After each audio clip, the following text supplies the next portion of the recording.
Hola, this is Ana from How to Spanish. I'm an interpreter, a translator, but most important of all, I have been a Spanish teacher for 3 years and I've helped around 300 students. Most of them come to me with questions regarding how to start learning Spanish.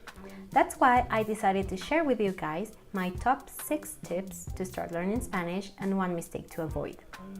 Why am I sharing 6 tips instead of 5 tips? Well, why not? Let's get started.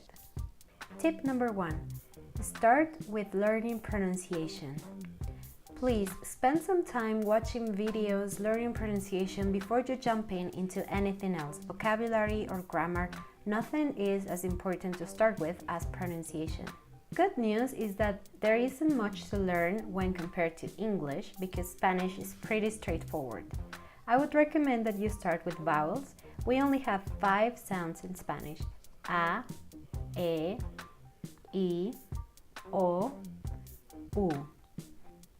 Try to find videos where you can see people pronouncing the vowels so that you can see how they mold their mouths and you can try to mimic them.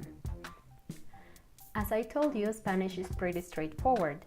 For example, the word Australia, I'm hoping I'm saying that correctly, has 3 A's in English and the 3 letters have different sounds throughout the word and it's the same letter like common English. But Spanish, on the other hand, would sound Australia. So that A at the beginning is the same at the middle and at the end. Australia. See? Then I recommend that you move on to consonants. And there aren't many letters that you should be studying because English and Spanish are quite similar when it comes to consonants.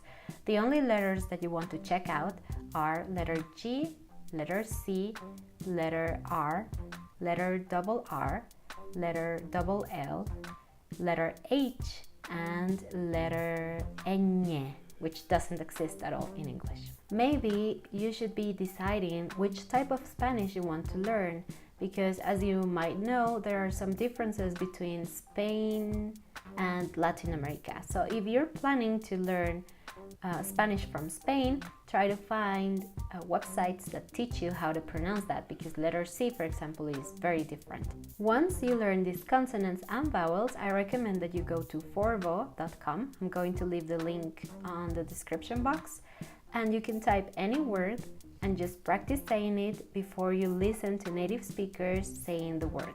The good thing about this website is that you can see from which part of the world the person that is saying this word is. So, for example, if you're learning Spanish from Spain, you can just click on the ones that say that the person is from Spain. Whether if you're trying to learn Spanish from Latin America, you can just pick Latin American Spanish. Tip number 2. Start learning basic verbs. When I say basic verbs, I mean basic verbs.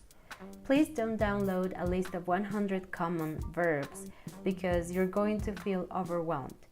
You can contact a teacher and ask them to help you with this, but I will also share with you a file with a PDF that I like to use with my students. You could also create an account on Quizlet or any other website that offers flashcards, and you can find the flashcard sets that other people have created, or you can create your own. But please remember to keep it simple. Try to use only verbs that you would use every day, verbs that are common, okay? Because, for example, I doubt that you use the verb forsake in English every day. So why would you like to learn that in Spanish right now? Whenever possible, try to use images on your flashcards rather than translations. Because when you start learning a language, it's really good if you start by thinking in the language, like more visually, rather than translating everything, because it will come a point where translation just won't work. Tip number 3, learn common objects around your house. Just simple ones, the ones that you use every day. You need exposure to the language, and at this point, that means that you need to get your information from different sources. And the more senses you can involve in this process of learning Spanish, the better.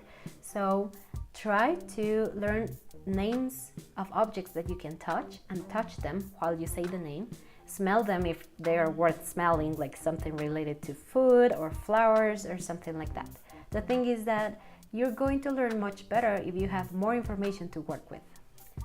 Tip number 4. Talk to yourself and make post-its. Yes, talking to yourself may seem stupid at the beginning. I felt really stupid when I was talking to myself in English, I remember. But then it just comes naturally, and it helps you because at this point maybe you don't have anyone else to talk to. So if you talk to yourself, you're practicing the language, and that's all that matters. And now regarding post-its, you can just find post-its anywhere and just write the name of the objects that you're learning and paste them around your house, because that will help you so that when you go to that place you can just look at the post-it and say the word or read the word, and it's going to help you a lot. And maybe you know that Spanish uses gender in the name of objects. So for example, flowers are feminine and a desk is masculine. So once you get to that point, you can choose 2 different colors to differentiate the gender and just choose post-its of that color and just paste them on the objects, and it will help you remember not only the name of the object but also if it's masculine or feminine. But if you're just beginning, don't worry too much about the gender, you'll get time to work on that. Tip number 5. Listen to music and or watch a TV series. People have divided opinions on this one, because a lot of people say that since you're a beginner, you cannot understand everything and therefore you will feel frustrated. But I differ, because while it's true that you cannot understand everything, you should be getting exposure to the language. And a really good way to do that is to listen to native speakers speak in their natural pace. So go ahead and find a playlist on Spotify or YouTube, or watch a series, or do whatever you want, but just remember that at this point you should be doing it for fun. You won't understand everything, but that's okay. All you need to do is to tune your ear into the language. Enjoy listening to the sounds of Spanish. Celebrate every time you catch a word, even if it's just a small word, celebrate. And by the way, I'm going to share with you my personal favorite playlist on Spotify with Spanish music. You don't need to like the music that I like, but it's a good place to start. Tip number 6. Learn basic phrases to use during a lesson and go find a teacher. A lot of people want to do language exchanges, which is really fun and it's really good.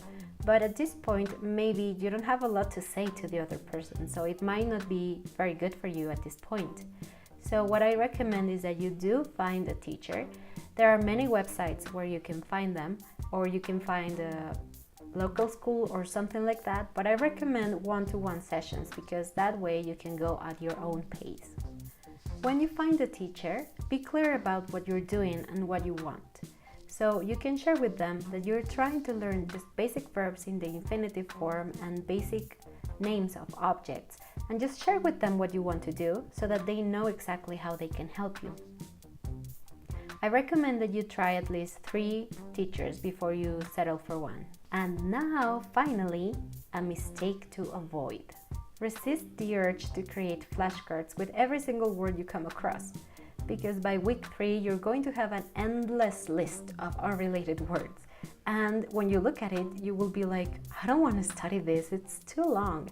And you can only learn so much in a couple of days. Try to keep your flashcards and your study sets simple and relevant. That's it for this video. I hope you guys enjoyed, and remember to look at the description box because I'm going to leave all the links there, and hit subscribe in case you want to receive more videos. And study hard, but remember, learning Spanish should also be fun. Adios! Thanks for watching. Say hi on the comments and let me know what you're doing to study. Hi! At first I was like, why 6 things instead of 5? And I was trying to make the video shorter, but then I thought like, oh, what the heck, I can just give them 6 things.